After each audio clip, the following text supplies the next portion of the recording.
¿Ya? Dicho eso, hoy día tenemos que trabajar un tema que es bastante amplio también, bastante importante, pero que tiene puntos claves que debes manejar en el examen de admisión. Esto es el capítulo de ácidos y bases, ¿ya? En el capítulo de ácidos y bases, ¿qué vamos a cubrir? A ver, veamos.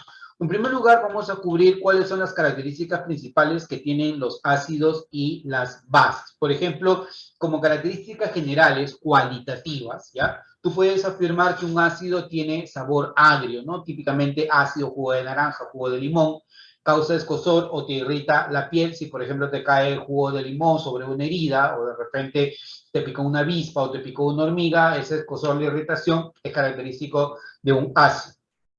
Cuando estás frente a un metal que sea muy activo, el ácido es capaz de liberar hidrógeno, ¿ya? Y cuando actúa frente a un carbonato, libera dióxido de carbono. La forma más práctica es que si tú tienes un pedacito de zinc, ese pedacito de zinc déjalo caer en ácido y vas a ver cómo se forman burbujas. Esas burbujas que se forman se genera por el desplazamiento del hidrógeno. Entonces es hidrógeno lo que se genera.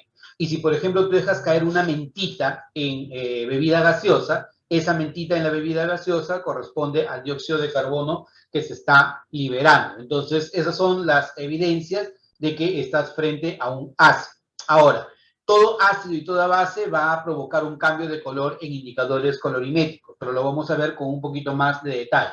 Hola, Guillermo. No hay ningún problema, Guillermo. Estás bienvenido a clase.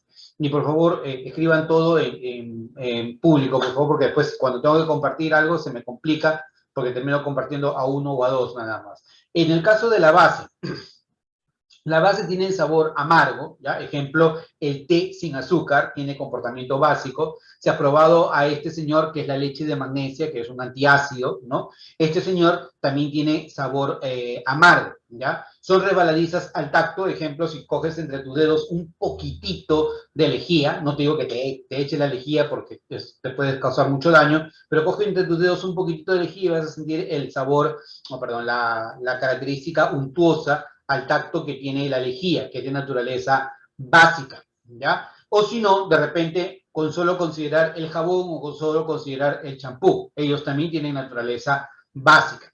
Muchos de ellos, como por ejemplo la leche de magnesia, tienen un aspecto blanco lechoso. E igual que los ácidos neutralizan a las bases y las bases neutralizan a los ácidos. Son propiedades generales que tienen los ácidos y las bases. Y, como te había mencionado, pueden cambiar de color a indicadores colorimétricos. ¿Por qué razón? Porque las características que te he mencionado son características cualitativas que tiene el ácido y la base. No se te va a ocurrir que si estás frente al ácido muriático, te lo vas a echar encima para saber si te va a causar escozor o te va a irritar la piel, o probar lejía para poder saber si verdaderamente es amargo. Eso no se hace, no se debe hacer porque es extremadamente peligroso. Pero para saber cualitativamente si estás frente a un ácido o una base, tú puedes utilizar indicadores colorimétricos. Y los dos más comunes en examen de admisión, que no son los únicos, ¿ya? Ojo, muy importante, no son los únicos, son la fenolftaleína y el papel de tornasol. La fenolftaleína aparece como una tirita, como si fuera una serpentina, ¿ya? Una serpentina azul o una serpentina roja, ¿ya? Así es como aparece el papel de tornasol. Entonces, el papel de tornasol va a cambiar a rojo si tú estás frente a un ácido y va a cambiar a azul si estás frente a una base. Obviamente, como tú quieres diferenciar el cambio de color, tienes que utilizar el papel tornasol opuesto. ¿A qué me refiero? Si tú sospechas que estás frente a un ácido, entonces te convendría utilizar papel tornasol azul. ¿Por qué? Porque cuando el papel tornasol azul caiga en el ácido, cambiará a rojo y verificarás que estás frente a un ácido. O si tú sospechas que estás frente a una base, te convendrá utilizar el papel tornasol rojo. ¿Por qué? Porque cuando el papel tornasol rojo ingrese al ácido, o perdón, a la base, verificarás el cambio de color hacia azul. Entonces, el cambio de color es un indicativo si estás frente a un ácido o una base. Y lo otro es utilizar la fenolftaleína. La fenolftaleína es un compuesto orgánico que tiene color rojo grosella, fucsia, ¿ya? Cuando estás frente a una base y es incolora frente a un ácido. Ahora, ten mucho cuidado que estos son los dos más comunes para efectos de examen de admisión, ¿ya? Cuando estés en la universidad y sobre todo llevando carreras que tengan que ver con química, petroquímica, medicina o ciencias ambientales, ahí te darás cuenta que esto es demasiado simple, porque en realidad los indicadores colorimétricos tienen un rango de variación del pH, y en este caso, tanto el papel de tornasol como la fenolftaleína son importantes porque su rango de variación está en el orden de 7. Entonces, ahí puedes verificar si estás frente a una base o frente a un ácido justamente por el cambio de color. Pero ten mucho cuidado porque hay indicadores colorimétricos que tienen otros colores y que adicionalmente varían en otro rango de pH, ya que no es parte del estudio nuestro, es parte de lo que tú verás posiblemente dentro de la universidad en carreras un poco más detalladas. Pero para centrarnos en lo que queremos, que es examen de admisión, papel de tornasol y fenolftaleína, ¿de acuerdo? Si tienes preguntas, consultas o comentarios, lánzalas. Esto de acá tiene mucho tema teórico, así que hay que tenerlo en cuenta, ¿ya? Entonces, propiedades generales de los ácidos y de los bases. ¿Cómo clasificar a un ácido o cómo clasificar a una base? Punto importante, tener en cuenta que hay 3 teorías para la clasificación de ácidos y bases. La primera, la teoría de Arrhenius; la segunda, la teoría de Bronsted-Lowry; y la tercera, la teoría de Lewis, ¿ya? Las 3 teorías son teorías que podríamos decir que se complementan unas con respecto de otras, ¿ya? Dependiendo de qué tienes al frente, tú podrías utilizar una u otra teoría. Por ejemplo, Svante Arrhenius clasificó a las sustancias como ácidos o como bases según la capacidad que ellos tienen en solución acuosa de liberar iones hidrógeno o de liberar grupos OH, ¿ya? Él nunca estuvo buscando ácidos o bases. El estudio que hizo Arrhenius fue sobre la conductividad eléctrica de soluciones electrolíticas, soluciones acuosas electrolíticas. Entonces, él clasificó a las soluciones como electrolíticas o no electrolíticas. Las electrolíticas, aquellas que pueden conducir bien la electricidad, y las no electrolíticas, las que conducen muy mal o simplemente no conducen la electricidad. Y dentro de ese grupo de electrolíticas y no electrolíticas, clasificó a las sustancias. Por ejemplo, dentro de las electrolíticas, dijo, están los ácidos fuertes, las bases fuertes y las sales muy solubles. Los ácidos fuertes, las bases fuertes y las sales muy solubles, cuando están en agua, se disocian por completo o casi por completo y permiten el flujo de la electricidad. Métete eso en la cabeza porque es importante. Mientras que los electrolitos débiles no conducen bien la electricidad. Y dentro de esa clasificación tienes a los ácidos débiles, a las bases débiles y a las sales poco solubles. Entonces, tú puedes clasificar a un ácido como fuerte o débil, a una base como fuerte o débil, y a una sal como una sal muy soluble y a una sal poco soluble, ¿de acuerdo? Si es fuerte o muy soluble, conduce bien la electricidad. Si es débil o poco soluble, no conduce bien la electricidad o simplemente no conduce la electricidad. Entonces, ese es el estudio que hizo este señor Svante Arrhenius. Él nunca estuvo buscando clasificar un ácido o una base, pero se dio cuenta que los ácidos liberan hidrógeno en solución acuosa, las bases liberan OH en solución acuosa. Por lo tanto, de acuerdo a la teoría de Arrhenius, un ácido va a ser toda aquella sustancia que en solución acuosa es capaz de liberar iones hidrógeno, mientras que una base es aquella sustancia que en solución acuosa puede liberar grupos OH. Y dependiendo de la cantidad de grupos OH que libera, los ácidos pueden ser monopróticos, dipróticos, tripróticos. Ejemplo, el ácido nítrico es monoprótico. El ácido sulfúrico puede ser diprótico. Profe, no puede ser, es diprótico. Sí y no. Lo que ocurre es que depende de lo que tú quieras analizar para poder afirmar a ciencia cierta si es diprótico o no.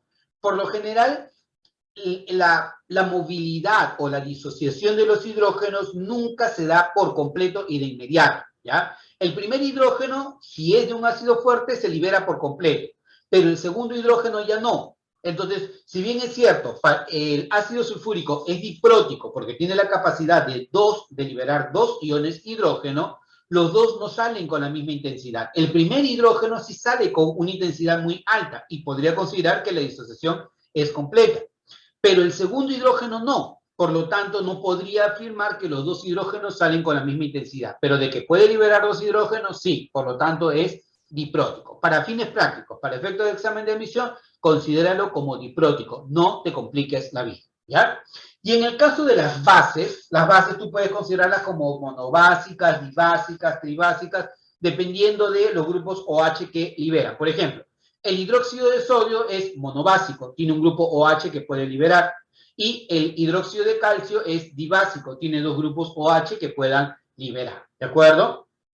¿Cómo ocurre la neutralización de acuerdo a la teoría de este señor Arrhenius? El hidrógeno, que viene representado por el ion hidrógeno, el ácido, ¿no? Se neutraliza con la base, que viene representado por el grupo OH, para generarte agua. Así de fácil ocurre la neutralización. Hasta aquí. Preguntas, consultas, comentarios, chicos. Siente la libertad de abrir tu micrófono o a través del chat, ¿ya? Como te digo, hay mucho aspecto teórico, así que debería haber muchísimas preguntas para este tema, ¿ya? Entonces, esa es la teoría de Arrhenius. La segunda teoría que yo te pediría, ¿ya? Apréndela bien, apréndela todo lo que puedas, porque si algo va a venir de teoría en examen de admisión, es esto. Esto va a venir posiblemente en examen de admisión. Es común, porque tiene mucho aspecto teórico la teoría de Bronsted y Lowry, y porque es la más utilizada. Según la teoría de Bronsted y Lowry, un ácido es aquella sustancia que tiene la capacidad de donar un protón, mientras que una base es una sustancia que tiene la capacidad de aceptar un protón. O sea, si yo soy un ácido, te dono un protón. Y si tú eres una base, aceptas el protón.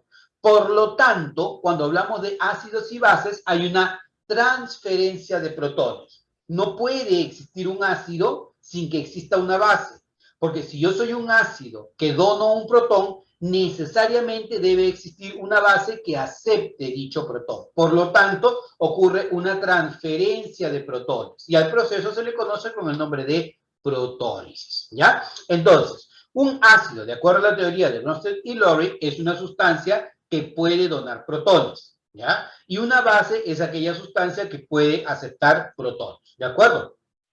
Entonces, si vemos este esquema acá, este ácido tal vez es el ácido más conocido y el que también debes memorizar una de las cosas que debes memorizar es este señor, al ácido acético. El ácido acético es un ácido que puede liberar hidrógeno, lo dona el protón al agua, ¿ya? Y cuando él pierde el protón, se convierte en ion acetato, ¿ya? Y cuando él gana el protón, se convierte en el ion hidrógeno.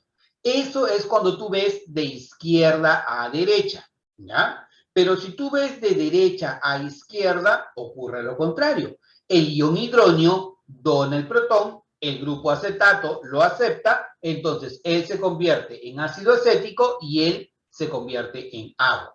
Entonces, veamos qué está pasando aquí.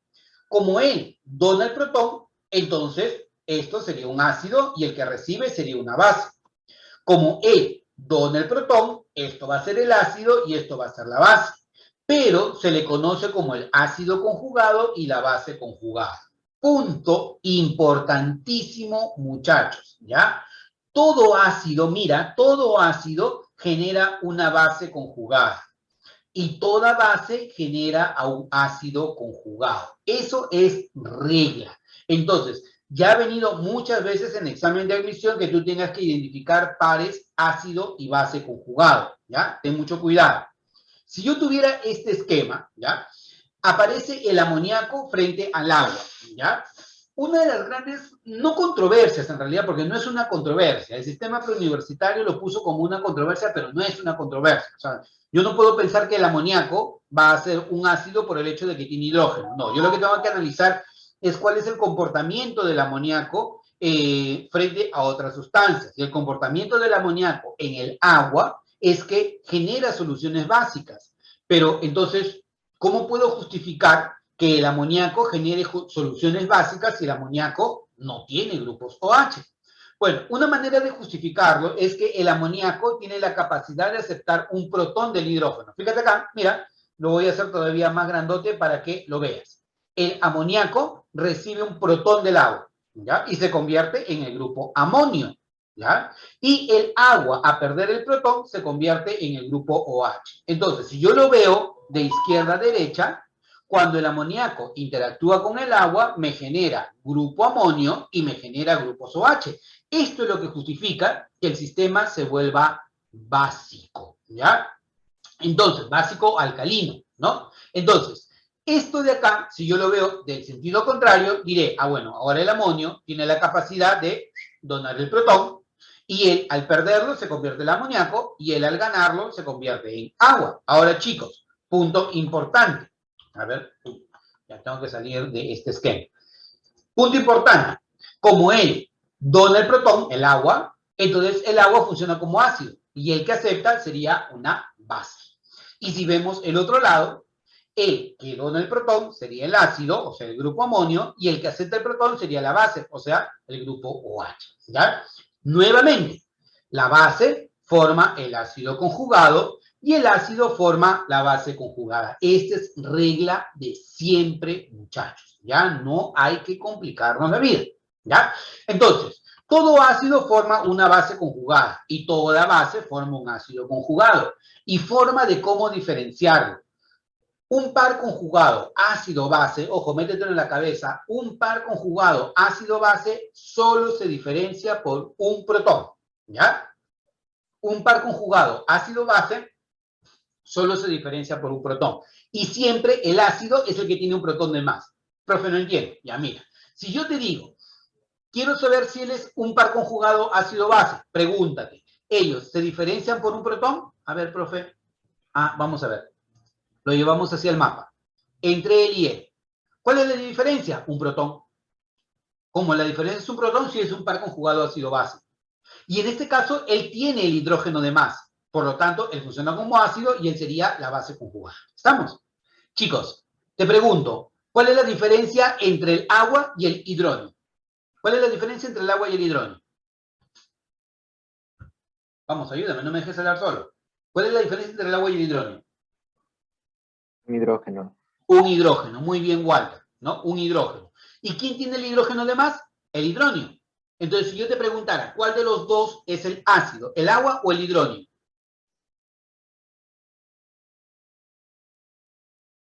¿Cuál es el ácido? El hidrógeno. Tiene un hidrógeno de más. El que tenga el hidrógeno de más en el par conjugado viene a ser el que actúa como ácido, ¿ya? Igual acá, mira, si tú ves al amoníaco y al amonio, ¿ya? ¿Cuál es la diferencia entre ellos dos?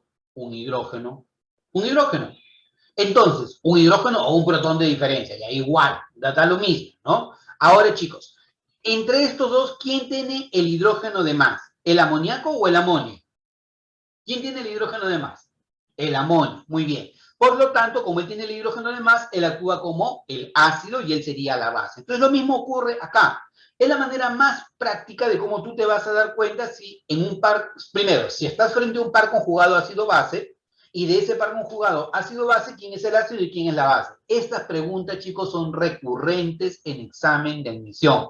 Reconocer quién es el ácido, reconocer quién es la base, quién es el par conjugado ácido-base, quién actúa como ácido o quién actúa como base, ¿de acuerdo? Otro punto importante que nace de la teoría de Bronsted-Lowry, el hecho de que el agua tiene doble comportamiento, ¿sí? Si te das cuenta, el agua puede comportarse como base o el agua puede comportarse como ácido, ¿ya? Las sustancias que se pueden comportar como ácido o como base se conocen con el nombre de anfóteros, ¿ya? Entonces, ¿el agua es un anfótero? Sí, es un anfótero, porque puede tener un comportamiento de ácido o un comportamiento de base. Pero en específico, al agua se le conoce como anfiprótico, porque es un anfótero, pero su comportamiento ácido-base se da por la transferencia de un protón, porque puede haber anfóteros en donde no necesariamente haya protones involucrados. Ten bastante cuidado con eso, ¿ya? Entonces, esa es la teoría de Bronsted y Lowry. Tiene muchos puntos de donde UNI se puede colgar para tomar preguntas de teoría. Así que importante esto darle mucha vuelta y leer de varios libros. ¿Preguntas, consultas, comentarios, chicos? ¿sí? Sientan la libertad de abrir su micrófono si es que es necesario. ¿Ninguna pregunta? Bueno, luego yo voy a preguntar. Entonces, la teoría de Lewis. Habíamos hablado de la teoría de Arrhenius, y que Arrhenius, por ejemplo, en ningún momento quiso buscar un ácido o una base, pero clasificó a un ácido como aquella sustancia que en solución acuosa libera hidrógeno, y una base, aquella sustancia que en solución acuosa libera grupos OH. ¿Ya? Bronsted y Lowry dice, un ácido es aquella sustancia que dona protones, una base, aquella sustancia que acepta protones. Pero ya sea la teoría de Arrhenius o ya sea la teoría de Bronsted y Lowry, ¿qué hay en común en ambas teorías? ¿La presencia de qué? ¿Qué hay en común en ambas teorías? ¿La presencia de qué? Hemos hablado hasta el hartazgo en la última teoría. ¿Qué hay en común en la teoría de Arrhenius y en la teoría de Bronsted y Lowry? ¿Conjugado? ¿Sí? ¿Cómo? ¿Par conjugado? El par conjugado, no. Hay algo que es común. Lo común en ambas teorías es la presencia del hidrógeno. O sea, si yo hablo de solución acuosa, hay hidrógeno presente. Si yo hablo de la teoría de Bronsted-Lowry, hay hidrógeno presente, incluso es transferencia de protones. Pero ¿qué ocurre en los casos en donde no hay protones de por medio? Ejemplo, el trifluoruro de boro, ¿ya? Ese trifluoruro de boro exhibe comportamiento ácido, ¿ya? Y esta sustancia exhibe comportamiento básico. Ya sabíamos que tiene comportamiento básico de acuerdo a la teoría de Bronsted-Lowry. Pero en este caso, yo no puedo justificar la transferencia de protones. Entonces, ¿cómo podría justificar el comportamiento ácido-base acá? Bueno, la única manera es acudir a la teoría de Lewis. ¿Qué es lo que dice la teoría de Lewis? Dice que un ácido es aquella sustancia deficiente de electrones y que es capaz de aceptarlos.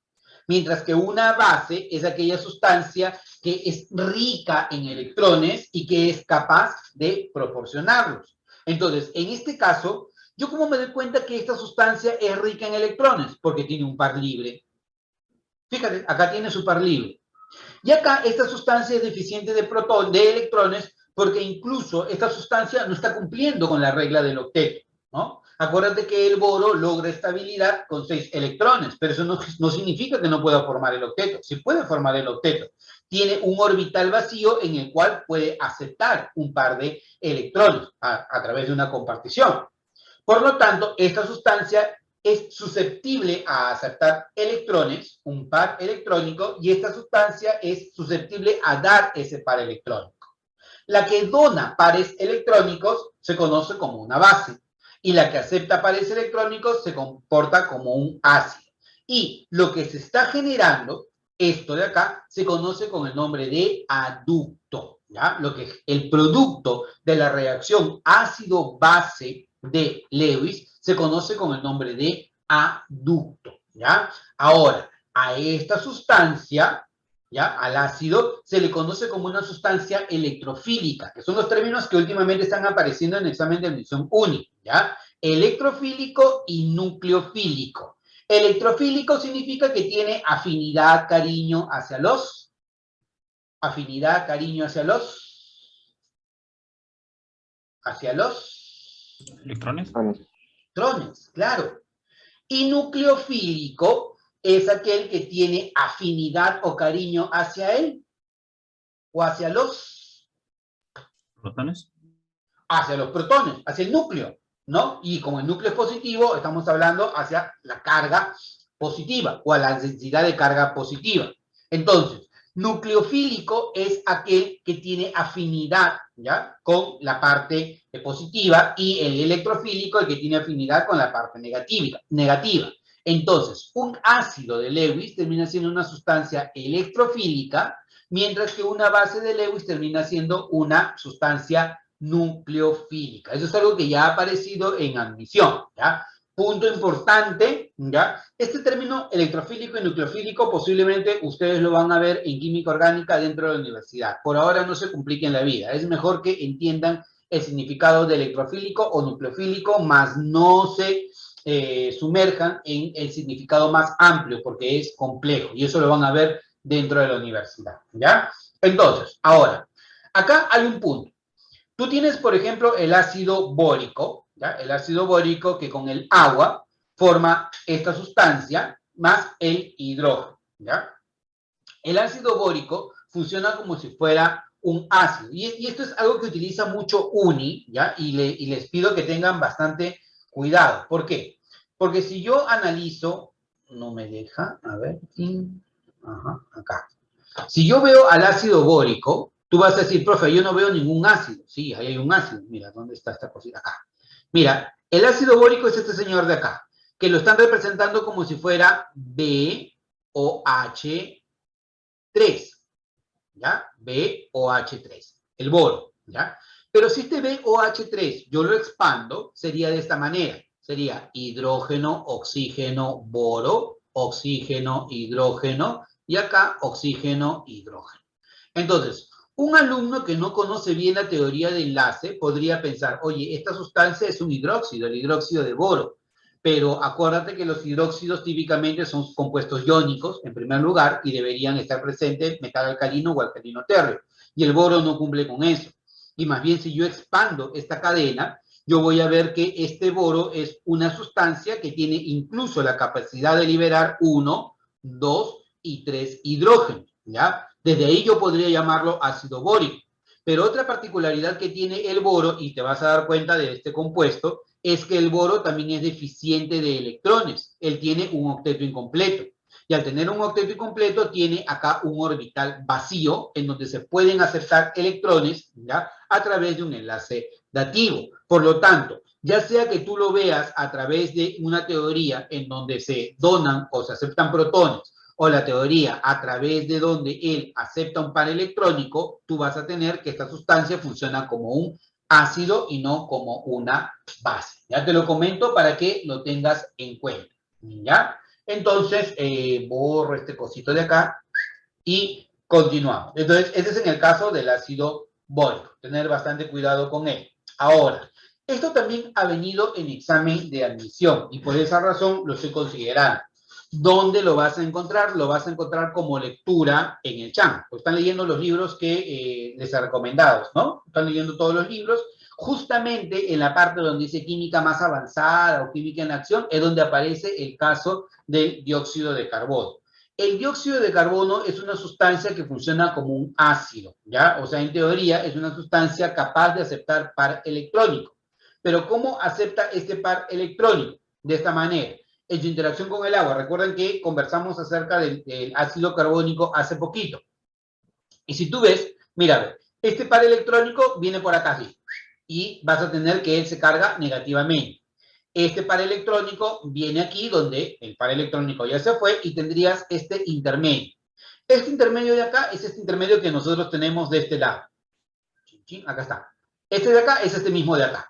Ahora, como él tiene carga negativa, este lo que dice es, ya, mira, me salgo de aquí sin mi carga y me voy acá. Y vas a tener al hidrógeno unido.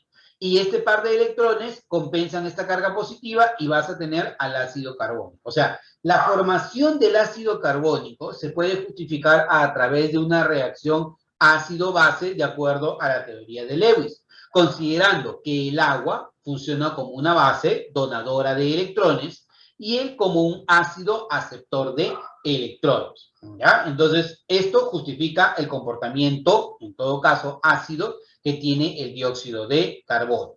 Otros casos particulares es considerar que, por ejemplo, los metales de transición, llámese la plata, el cadmio, funcionan como ácidos de Lewis. Los iones positivos, obviamente, pueden aceptar electrones, ácidos de Lewis. Y otros casos muy particulares, como por ejemplo el caso de la hidratación del cobre, en donde tú ves que el cobre es otro ion positivo que puede hidratarse y también funciona como un ácido de acuerdo a la teoría de Lewis. Entonces, esta teoría de Lewis es una teoría bastante compleja, ¿ya? Es una teoría muy, muy compleja que necesitaría que tú conozcas mucho la teoría del enlace de valencia. Por suerte, las preguntas que vienen en examen de admisión son muy puntuales. Así que, como son preguntas puntuales y preguntas conocidas, eso de ahí es en lo que tienes que dar vuelta para enfrentar una pregunta de este tipo. ¿ya?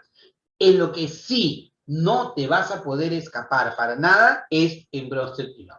Esas preguntas son clásicas de examen de admisión y tienes que leer, leer y releer hasta que termines de entender Bronsted y Love. ¿De acuerdo? Hasta acá, chicos. Preguntas, consultas, comentarios.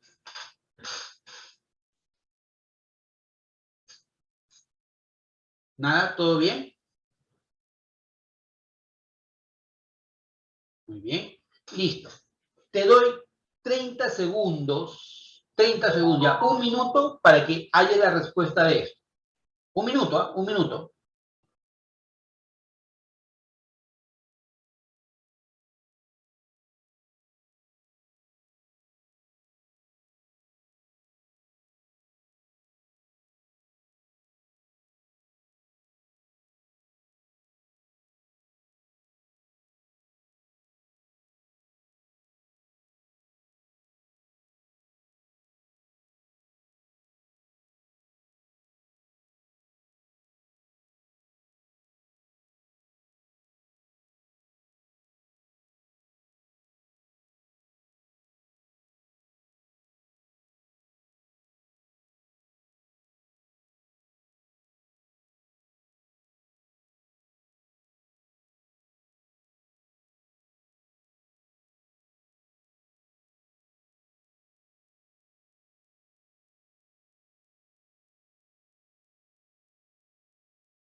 Ahí Daniel lanzó su respuesta. Daniel dice BBF. A ver, veamos si es cierto. Son ácidos típicos de Arrhenius, ¿verdadero o falso? ¿Qué tú dices? Sí, ¿verdad? Tienen el ácido clorhídrico, el ácido nítrico, el ácido bromídrico, sí, verdadero. ¿Ves? Matías también dice BBF. Los ácidos de Arrhenius contienen átomos de hidrógeno covalentemente unidos que se ionizan en agua. Sí, es cierto. Sí. Los ácidos de Arrhenius tienen esas características, ¿no? Vamos a ver más adelante, ojalá que nos dé el tiempo para ver los ácidos fuertes y los ácidos débiles. Dice, el amoníaco es una base de Arrhenius, ¿ya? Esto de acá es bastante controvertido, ¿ya? Pero en el sentido estricto, esto es falso, como ustedes lo han mencionado. Lo que ocurre es que si yo me voy a la teoría, ¿qué es lo que me dice la teoría? Me dice de que una base es aquella sustancia que libera grupos OH en solución acuosa. Y si yo disuelvo el amoníaco en agua, ¿ya? El amoníaco disuelto en agua genera grupos OH, ¿ya? Pero mucho cuidado, para el examen de admisión se considera que tenga el OH y que pueda liberarlo en solución acuosa, ¿ya? Eso es lo que se considera para el examen de admisión, ¿ya? Cuando ya estés dentro de la universidad, la realidad es diferente.